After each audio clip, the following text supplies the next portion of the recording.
The line that separates a civil society from a lawless one is drawn in the sand every day by police and prosecutors. Their job is to deal with the worst of the worst, to investigate, arrest, prosecute, and bring to justice those who choose to violate our laws and victimize others. By definition, the job of a district attorney seeking to jail criminals is a dangerous one. But it's what we do. It's what we signed up for. And honestly, if a DA isn't threatened at some point in his or her career, they're probably not doing their job. But rarely, if ever, do those threats result in the murder of not one, but two prosecutors. Hello and welcome to Justice. I'm Judge Jeanine Pirro. Thanks for joining us tonight. On January 31st, top felony prosecutor Mark Hasse of the Kaufman County DA's office in Texas was gunned down in the parking lot on his way to the courthouse. And last Saturday, less than 2 months later, his boss, District Attorney Mike McClelland, and his wife Cynthia were shot and killed in their own home. And this week, in an unprecedented move, Assistant U.S. Attorney Jay Heilman from the Southern District of Texas withdrew from the very case the Kaufman County DA's office worked on, citing his own security concerns. Now, throughout the history of this country, DAs have been virtually immune from any kind of violence.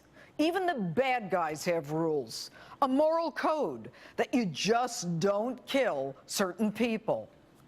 What are you gonna do? Nice college boy, huh? Didn't want to get mixed up in the family business? Now you want to gun down a police captain, why, because he slapped you in the face a little bit? Where does it say that you can't kill a cop? Very little is actually gained by killing a prosecutor. The case doesn't fold. Everyone knows if you kill one prosecutor, there are more who will simply replace him to try that case. In fact, in the last century, there have been just 13 murders of American prosecutors, some of them not even related to their work as DAs.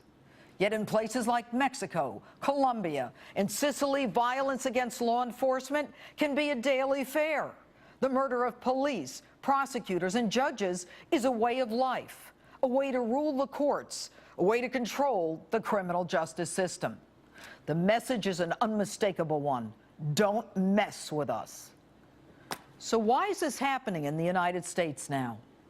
Before his brutal murder, DA McClelland was a chief law enforcement officer of a county through which Interstate 20, a known drug corridor, ran.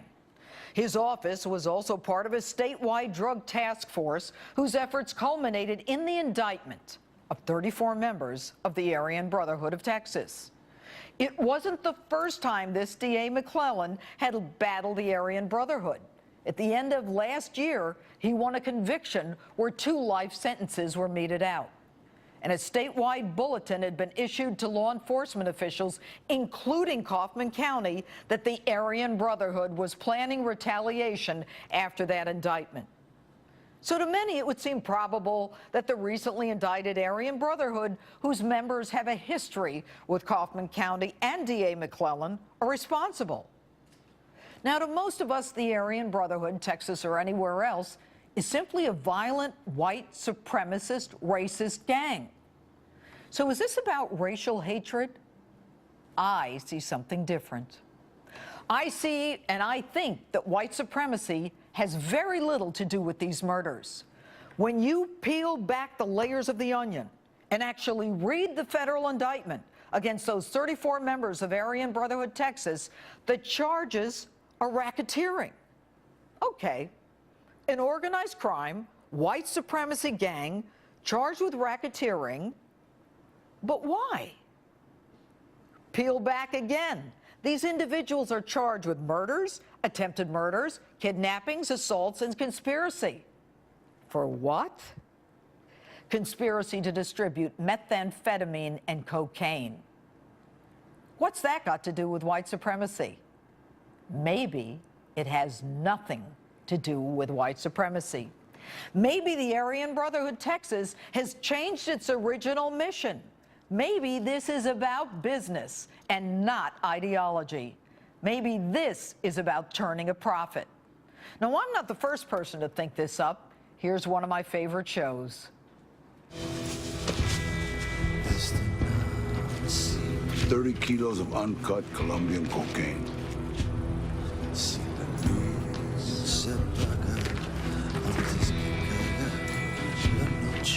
Give it a safe ride, gentlemen.